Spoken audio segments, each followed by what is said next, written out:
Okay, I'm Lieutenant Steve Saunders, Cincinnati Police Department Public Information Officer. Earlier this evening, at around 5:11 hours today on February 17th, at 3315 Harrison Avenue, we had a police-involved shooting. We had 3 officers involved. One individual, one suspect was shot, and he is deceased. Prior to the shooting, I want to give you a little background to how this took place. We had a call around 4 p.m. for a person who was intoxicated waving a gun in the area, a few blocks to the south of this location. District 3 officers responded to the location, kind of assembled looking for the individual who supposedly had this gun and was in the area. When they got to the area, a short time later, there was an accident close to this area of Harrison and Boudinot.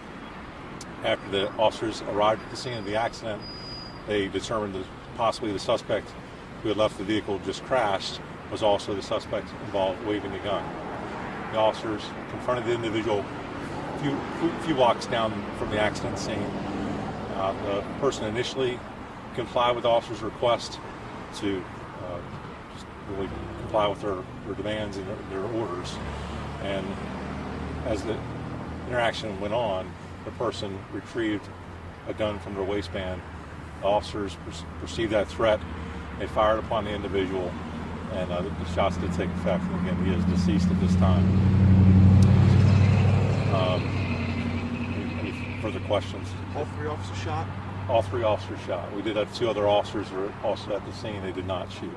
How many shots were fired? I don't know exactly how many shots were fired at this time. When that call first came in, was the suspect waving his gun like out the window of his car? I'm not sure if it was outside the window of the car or if he was out on foot. At this time, we're still investigating the situation, trying to determine all the factors, but that's what initially led the officers to the scene, got them to the area. Again, they came to assemble and investigate, and then a short time after the accident occurred, they put that situation, the earlier call with the accident and the suspect, again, they pursued that person, and that's when the interaction took place.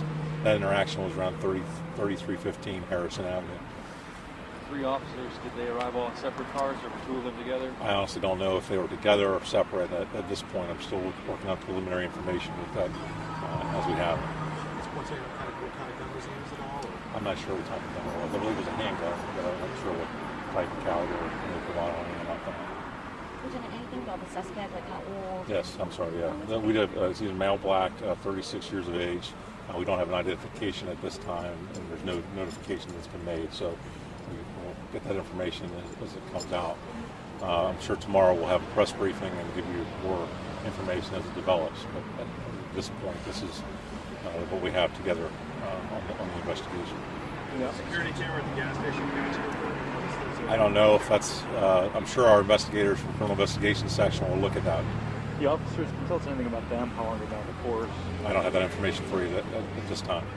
But just to be clear, the suspect was reaching for his weapon. That's what I understand. The officers explained to the supervisors who arrived on the scene to investigate that they described the individual initially did not comply, or did comply with his request initially, but as the interaction ensued, he did not comply. He retrieved a weapon from his waistband, and that's when the officers fired upon him. I'm assuming all 3 of these officers are on leave now? They will be. That's our standard protocol. They'll go on administrative leave, and as we investigate the situation, that's the next step.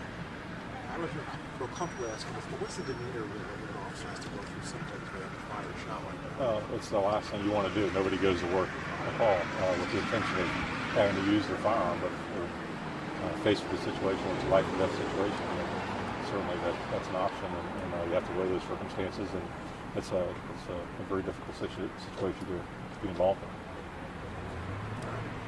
Any additional questions? Was there any footage of the scene? Not that I'm aware of. We're going to look at all as far as from the officers, we're nothing that we're aware of. Okay?